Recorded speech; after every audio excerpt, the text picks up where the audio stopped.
Salam sejahtera bagi kita semua. Perkenalkan dengan saya Oktida Metamarsitoros.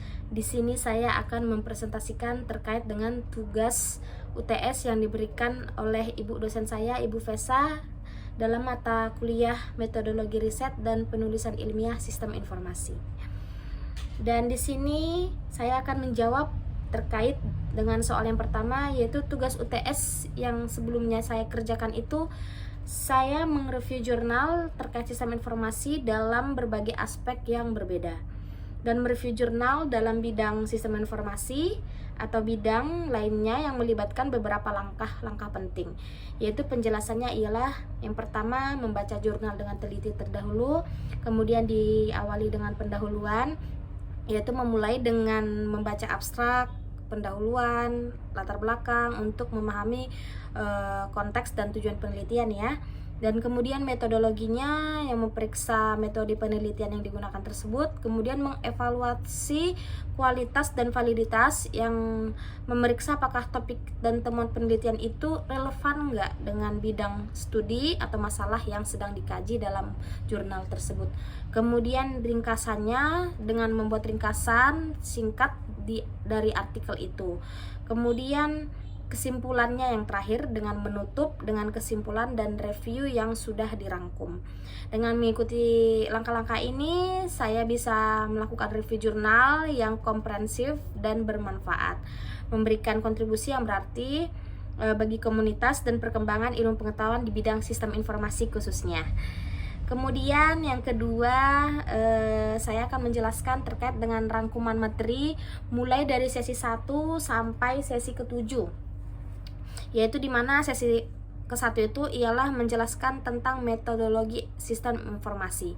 Pembahasannya ialah metodologi sistem informasi ini adalah kerangka kerja yang digunakan untuk merencanakan, mengembangkan, mengimplementasikan, dan memelihara sistem informasi. Kemudian metodologi ini juga membantu memastikan bahwa sistem informasi yang dikembangkan memenuhi kebutuhan, di mana bisnis dan teknis organisasi tersebut dapat dirangkum dari beberapa metodologi yang umum dan digunakan dalam pengembangan sistem informasi. Kemudian yang kedua ialah rumusan masalah dalam penelitian. Pembahasannya ialah rumusan masalah ini adalah tulisan ilmiah ya dalam metodologi sistem informasi, yaitu ada pertanyaan singkat yang mengarahkan pembahasan terhadap suatu masalah tertentu, dan rumusan tersebut kemudian ditulis dengan jelas, padat, dan mudah dipahami. Kemudian tujuan dari rumusan masalah ini adalah untuk memfokuskan penelitian pada hal yang spesifik. Kemudian di sesi selanjutnya, yaitu sesi 3, kita mempelajari tentang literatur review. Literatur review ini berisi uraian tentang teori ya, temuan dan bahan penelitian lain yang diperoleh dari bahan acuan untuk dijadikan landasan kegiatan penelitian. Uraian dalam review ini diarahkan untuk menyusun kerangka pemikiran yang jelas tentang pencerahan masalah yang sudah diuraikan dalam sebelumnya pada perumusan masalah. Kemudian penelitian ini dimulai dengan penelusuran pustaka yang berhubungan dengan subjek penelitian. Penelusuran pustaka merupakan langkah pertama untuk mengumpulkan informasi yang relevan bagi penelitian. Penelusuran pustaka ini berguna untuk menghindari duplikasi dari pelaksanaan penelitian tersebut. Kemudian di sesi keempat kita menjelaskan dan mempelajari ya terkait dengan sitasi atau penyitiran, di mana dalam pembahasan ini yaitu terkait dengan kegiatan pengambil alihan satu kalimat yang lebih dari karya tulisan lain untuk bertujuan yang ilustrasi atau memperkokoh argumen dalam tulisan sendiri.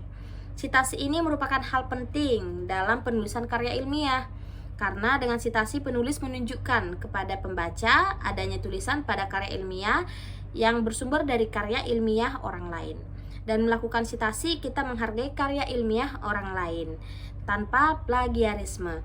Sitasi memberikan informasi kepada pembaca terkait informasi tentang penulis dari karya ilmiah yang sitasi, kemudian judul karya ilmiah yang disitasi, kemudian nama dan lokasi penerbitan, kemudian tanggal dan tahun terbitan serta halaman karya ilmiah yang disitasi.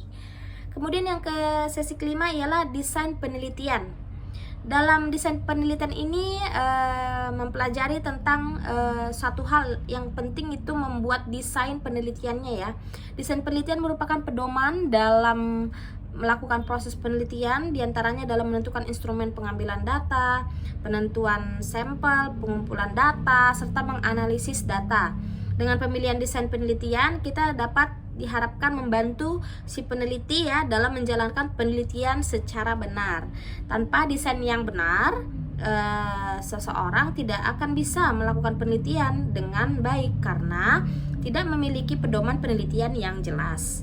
Kemudian sesi yang keenam ialah kita membahas lagi kelanjutan dari sesi kelima tentang desain penelitian juga ya, yaitu di dalam desain penelitian ini kita bisa pilah-pilah sesuai dengan penelitian apa yang ingin kita lakukan. Kemudian antara lain yaitu metode korelasional, metode causal komparatif, sosial, metode historical research, metode survei. Nah, di situ di dalam pembahasan materi itu ada banyak menjelaskan terkait dengan itu, ada beberapa metode-metode yang bisa kita pelajari terkait dengan desain penelitian. Penelitian ini biasanya digunakan dalam penelitian juga di dalam bidang sosial. Dalam bidang ilmu teknologi pun informasi desain penelitian paling banyak juga digunakan. Yaitu salah satunya ialah desain eksperimental dan studi kasus, yaitu case study.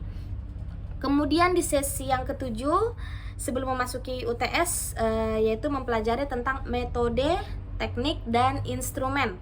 Yaitu metode, teknik, dan instrumen ini bisa digunakan dalam penelitian ya. Pada tahap ini seorang peneliti harus melakukan identifikasi alat, toolsnya yang sesuai untuk mengambil data dalam hubungannya dengan tujuan penelitiannya. Secara sederhana, penelitian itu dapat diartikan sebagai cara yang harus dilakukan untuk mengetahui sesuatu yang dilakukan melalui prosedur yang sistematis dengan menggunakan langkah-langkah pada metode ilmiah. Jadi pengertian dari metodologi ini juga diartikan sebagai pengkajian atau pemahaman tentang cara berpikir dan cara melaksanakan hasil berpikir menurut langkah-langkah ilmiah. Metodologi penelitian juga pada hakikatnya merupakan operasionalisasi dari cara untuk menemukan atau menyusun pengetahuan, memerlukan kajian atau pemahaman tentang metode-metode ke arah pelaksanaan penelitian, dengan dibedakannya antara metode dan teknik. Kemudian secara keilmuannya metode dapat diartikan sebagai cara berpikir, sedangkan teknik diartikan sebagai cara melaksanakan hasil berpikir. Dan selanjutnya saya akan menjelaskan terkait di soal yang nomor 3, yaitu mereview jurnal dari file artikel yang telah diberikan oleh Ibu Vesa. Ada 2 jurnal. Yang pertama itu temanya itu tentang orientasi hibrida strategis dan persepsi kinerja bisnis pada UKM berteknologi menengah atau tinggi. Di sini saya menerjemahkan karena artikel tersebut ialah artikel internasional dalam bahasa Inggris. Dan penulisnya itu ialah Antonio Generalian, yang ringkasan jurnalnya ini ialah bertujuan untuk menyelidiki dampak langsung dan gabungan dari orientasi kewirausahaan. Dan kemudian kesimpulannya dalam penelitian ini bertujuan untuk menyelidiki dampaknya terhadap PBP UKM-nya. Untuk mencapai tujuan ini, penulis secara bersamaan mempelajari 2 orientasi strategi yang berbeda, yaitu dipelajari dalam literatur dan CO dan yang kurang diteliti. Kemudian di dalam linknya juga nanti saya akan memberikan di dalam file dokumen yang saya masukkan ke dalam PDF ya. Kemudian di jurnal kedua menjelaskan tema tentang konvergensi atau fragmentasi, perkembangan terkini dalam pengakuan kredensial mikro-mikro di Asia dan Pasifik yang berdampak terhadap yang lebih tinggi dalam pendidikan di Asia dan Pasifik. Penulisnya itu Shingo Ashizawa, Christopher Ziguras. Ringkasan jurnalnya ini mengeksplorasi perkembangan kredensial mikro MC melalui sudut pandang regional, di mana mempertimbangkan implikasi terhadap pembelajaran seumur hidup dalam mobilitas tenaga kerja terampil di Asia dan Pasifik. yaitu laporan ini juga mengkaji tentang inisiatif global terkini yang dipimpin oleh organisasi pendidikan, yaitu Ilmu Pengetahuan dan Kebudayaan PBB, yaitu UNESCO. Desain metodologi pendekatan studi ini meninjau inisiatif global terkini ya, yang bertujuan untuk mengembangkan definisi dan prinsip bersama untuk MC, Credential Micro. Kemudian evaluasi dalam kesimpulannya ini ialah menawarkan perspektif unik tentang perkembangan Credential Micro dalam kurung MC ya di kawasan Asia Pasifik dan potensi peran mereka dalam pendidikan internasional. Hal ini mengeksplorasi prospek MC dalam pendidikan internasional, dan tantangannya juga mengintegrasikan mikrokredensial ke dalam sistem yang ada untuk mengakui kualifikasi internasional juga akan dibahas. Baiklah, dan yang terakhir saya akan menjelaskan sedikit pendapat saya mengenai review jurnal yang baik menurut saya, yaitu pertama itu dibaca secara keseluruhan, membaca abstrak, kemudian pendahuluan, kemudian metodenya ditinjau bagaimana penelitian itu dilakukan, dan yang terakhir diskusi atau memberikan kesimpulan ya untuk ditinjau bagaimana penulis menafsirkan hasil dan implikasinya. Kemudian dievaluasi secara kritis, kejelasan tujuannya, metodologi, analisis data, keterkaitan dalam penelitian sebelumnya, bagaimana hasil penelitian ini dibandingkan dengan penelitian yang sebelumnya. Kemudian yang terakhir ialah kesimpulan dan rekomendasi. Ringkasan evaluasi untuk ringkasan temuan utama dari reviewnya kita ya. Rekomendasi itu merupakan artikel tersebut yang apakah itu layak diterbitkan, kemudian memerlukan revisikah atau tidak layakkah. Nah, itu di cross check kembali. Dengan kita mengikuti panduan-panduan ini, review jurnal kita pun akan menjadi lebih baik. Baiklah, demikianlah hasil presentasi tugas UTS yang bisa saya sampaikan. Terima kasih banyak dan sukses selalu.